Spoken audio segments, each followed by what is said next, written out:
क्या श्री राम बीजेपी को दिलाएंगे 80 सीटों पर कब्जा या साइकिल और पंजा का चलेगा जादू? संवाद इंडिया के आज के कड़ी में हम बात करेंगे उत्तर प्रदेश की। जी हां, वही उत्तर प्रदेश जो धार्मिक रूप से काफी सशक्त माना जाता है।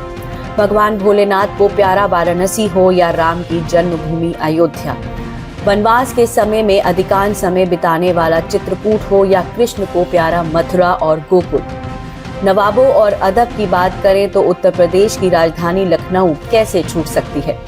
बात उत्तर प्रदेश की हो रही है तो इसमें प्रभु श्री राम कैसे छूट सकते हैं।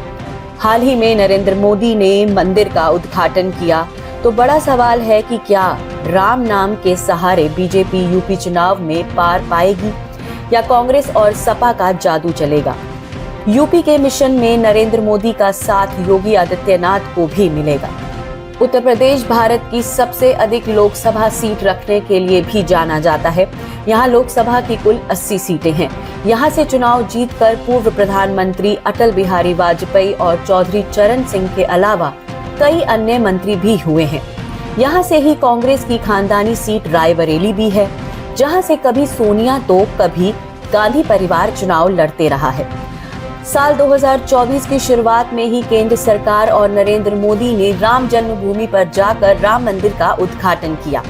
माना जा रहा है कि ये कदम बीजेपी के पक्ष में जाएगा। इसके साथ ही बजट में जो प्रावधान दिए गए हैं, इसका फायदा बीजेपी को मिलेगा।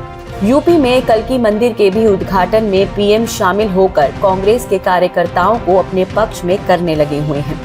चुनाव से पहले कुछ भी अनुमान लगाना गलत होता है, लेकिन समर्थकों की माने तो बीजेपी इस बार फिर से बहुमत में आती दिख रही है।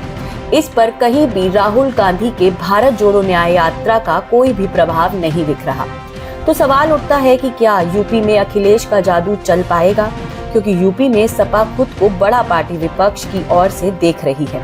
शायद इसीलिए कांग्रेस को 80 में से 11 सीट देने की बात कह रही सपा ने कांग्रेस को 17 सीट देकर मना लिया है।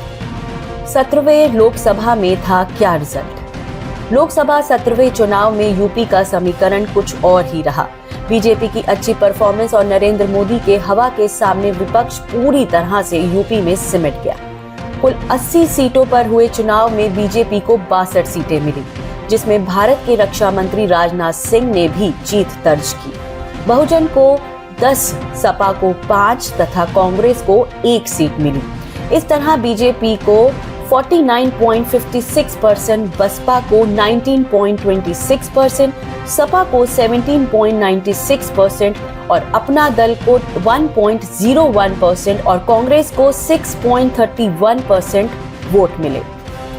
2014 में बसपा का हुआ था सुपड़ा साफ।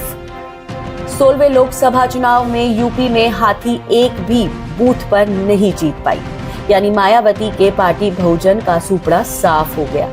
2014 के लोकसभा चुनाव में बीजेपी ने 71 सीटों पर जीत दर्ज की। इसके अलावा अपना दल को 2, सपा को 5 और कांग्रेस को 2 सीटें मिली थी। यहाँ नेशनल कांग्रेस को क्षेत्रीय पार्टी अपना दल के बराबर सीट मिली थी। 2024 की चुनावी तैयारी शुरू। साल 2024 में उत्तर प्रदेश के कुल 80 सीटों पर 18वां लोकसभा चुनाव होना है।